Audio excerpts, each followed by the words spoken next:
love him or hate him, we can't deny that Elon Musk is an amazing innovator. And in the fitness industry, we can learn a lot from that. But the question is like, what should we innovate? When should we innovate? And what is even the reason for it? Because if we think about the fitness industry, there's fundamental foundations that generally will never change.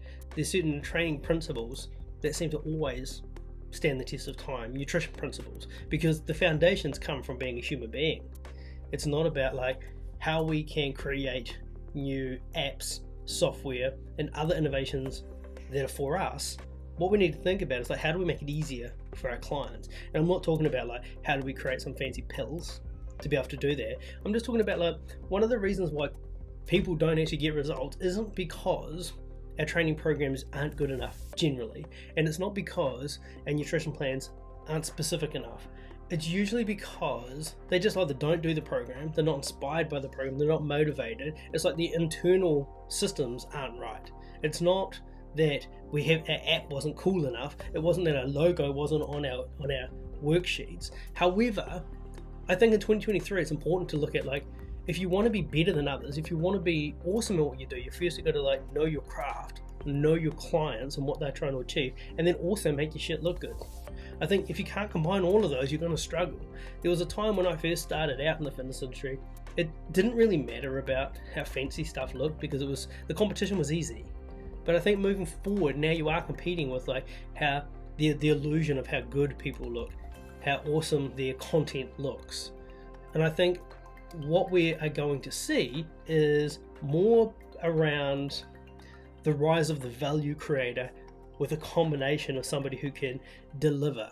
Back in the day when we had, say, the Dave Tates, the Louis Simmons, those types of people didn't have to have like a value creation model. They did because they were just awesome at what they did, and they had a niche, right? They had all these things that we talk about that we have to have now, but most people are moving away from that and they're just like talking heads. They're not actually creating any real value. What I want to do here is sort of just show you a couple of examples of people that are doing this really, really well, and how like as a coach or a trainer, if you're newer to the industry, like what can you do to like improve the way your stuff looks, improve what you can deliver to your clients, also be there for your clients more often. I think that's one of the faults that I see too often as well, is people just aren't there for their clients. They're like trying to create these things. They're trying to create these businesses and these programs where they can do nothing, put things on automation, and then just the clients just buy it. But then think about the client for a minute. Like, is that going to be the best thing for the client? If you always are thinking about like what is actually best for the client, then your business is going to be way better. You're going to get better results for your clients. You're going to have more fun doing it because you're actually coming from a place of value. You're actually giving to your clients. If you're there for your clients, they'll know it and they'll be happy to pay you for it. But if we have a look at this here, like I've just put a couple of these examples up here, just like Mind Pump. Shout out to Mind Pump because they do an amazing job. And as a value creation, like their stuff looks great, right? See, this is just good. It's nothing overly fancy. It's just really nice. And if I have a look at another one here, same sort of thing. Their branding stays pretty similar. Change the color, change the workout, but it still looks awesome. And what they also do really well is they just give a lot. Like the main thing that they do is give a lot. They've got their podcast that they do, I think, every single day, where they're just giving value, and they give enough value to their people, and they actually care. They have people ringing in, asking them questions, and they try to help them. And then they say, here's a copy of this, here's a copy of that, that'll help you. And then when people are getting enough value from it, then they go buy their stuff too. And that's how they actually run their business. They sell it from value. They give enough value that people then buy their stuff. They know their shit.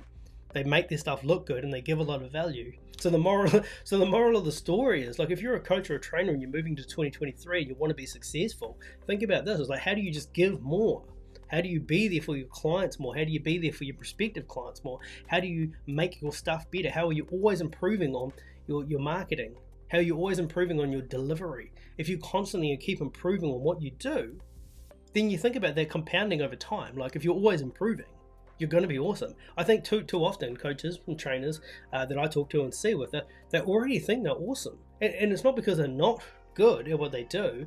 The problem with that is, like, if they do believe that they're really good, the chance of them getting better is near impossible. And I think they just don't hang around with enough smarter people. If you join up mastermind groups where you're the dumbest person in the room, which I've done heaps of times, then all of a sudden it's like you can keep growing, you can keep climbing on the way you learn.